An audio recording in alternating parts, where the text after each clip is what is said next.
Imagine a place, erased from every official map, yet bustling with the life of 75,000 souls. A sign, weathered and stark, announces, Oak Ridge, Tennessee. But for years, this entire city was a ghost, a phantom entry in government ledgers, hidden in plain sight. It was built with breathtaking speed. In less than 2 years, a sprawling metropolis conjured from nothing, its very existence an absolute secret. Its purpose? To forge the heart of a weapon that would redefine human conflict. The year is 1942. The world is engulfed in the deadliest conflict humanity had ever known. World War II rages, and the scientific community whispers of a devastating possibility, an atomic bomb. Fears mounted that Nazi Germany was on the verge of developing such a weapon. The stakes were nothing less than the fate of civilization. America knew it had to act, and it had to act now. There was no time for hesitation, no room for error, and absolutely no tolerance for exposure. The task fell to Brigadier General Leslie Groves, a man known for his relentless drive and iron will. His mission: build the atomic bomb. His mandate: complete secrecy, absolute compartmentalization. Every aspect of the project, later known as the Manhattan Project, was to be a closely guarded secret. There was a ticking clock, an invisible deadline measured in the relentless march of wartime intelligence. Every passing day brought the world closer to a horrifying precipice, and the pressure on Groves was immense. The search for a suitable location was as critical as the science itself. It needed to be vast, isolated, and have abundant resources like water and power.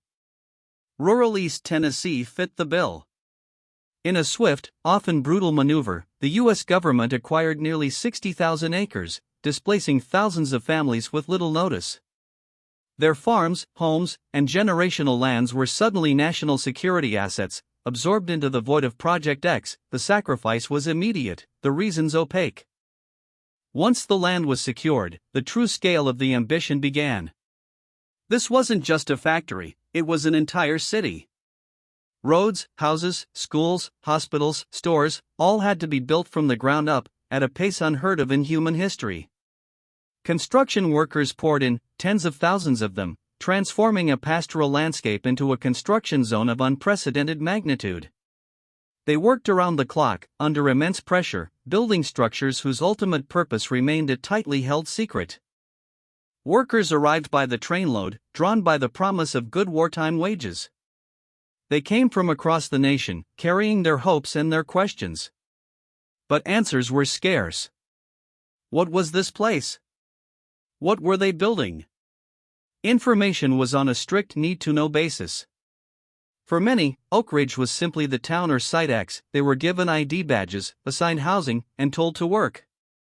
Curiosity was discouraged, questions met with a polite, yet firm, wall of silence.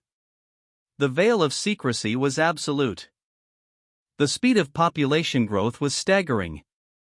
From an empty landscape in 1942, Oak Ridge exploded.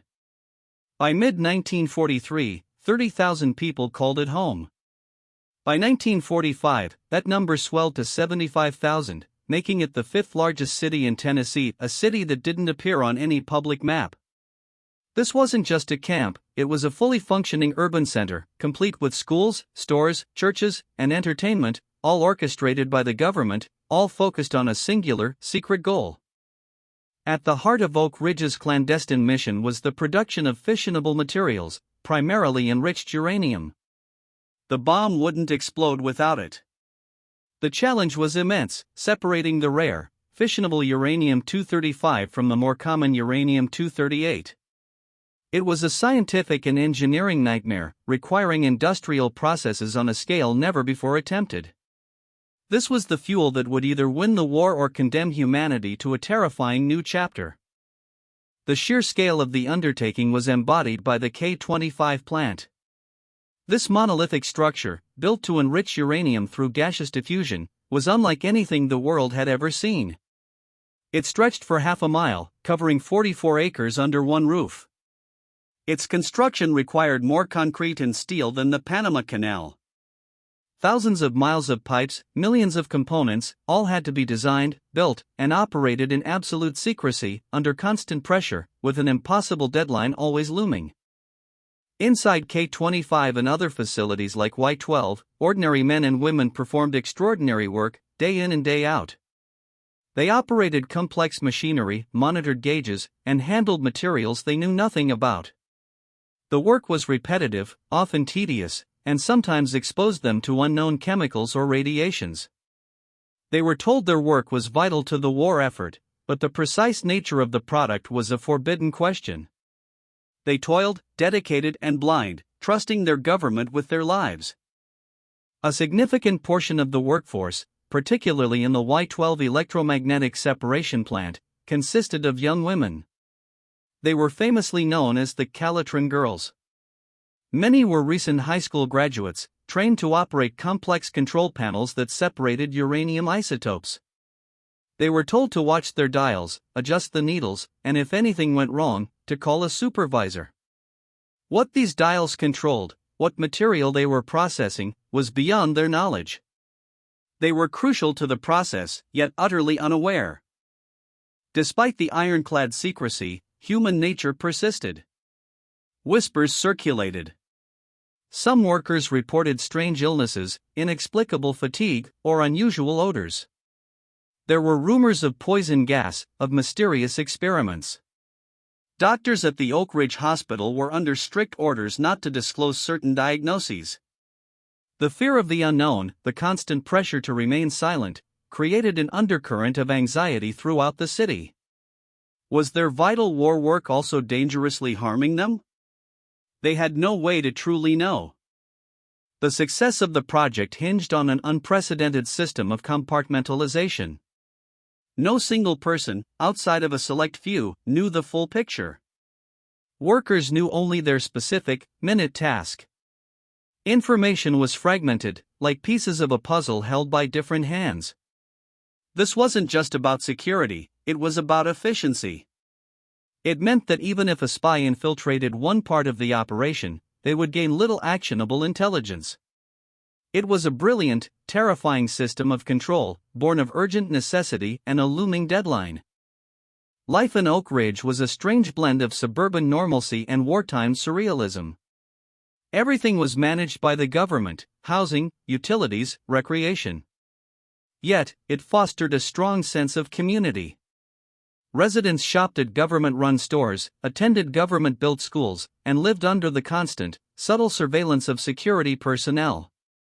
It was a temporary, artificial society, forged by crisis, isolated by design, its collective breath held in silent anticipation of an unknown outcome. The war was everywhere, but its ultimate secret was nowhere to be found. As the war dragged on, the pressure intensified. The colossal facilities at Oak Ridge had to deliver.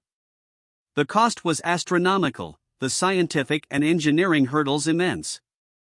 Every delay, every setback, fueled anxiety. Generals and scientists pushed harder, driven by reports from the front lines and intelligence on enemy progress. The race was not just against the enemy, but against time itself. The fate of the world hung in the balance, a secret known only to a precious few, while thousands worked tirelessly below their gaze.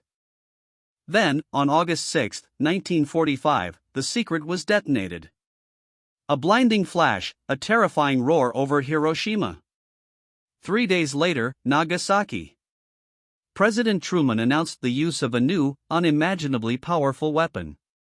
For the people of Oak Ridge, the world cracked open. The radio announcements, the newspaper headlines, they finally revealed the horrifying, triumphant truth.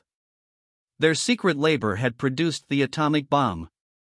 The war, they were told, was over, hastened by the very fuel they had tirelessly, blindly, created.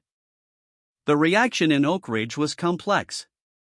A mix of relief that the war was over, pride in their contribution, and a profound, chilling shock.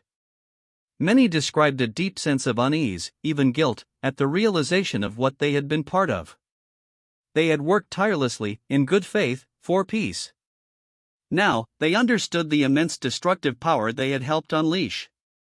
The weight of that knowledge, suddenly bestowed, was staggering. The emotional cost of that long-held secret finally came due.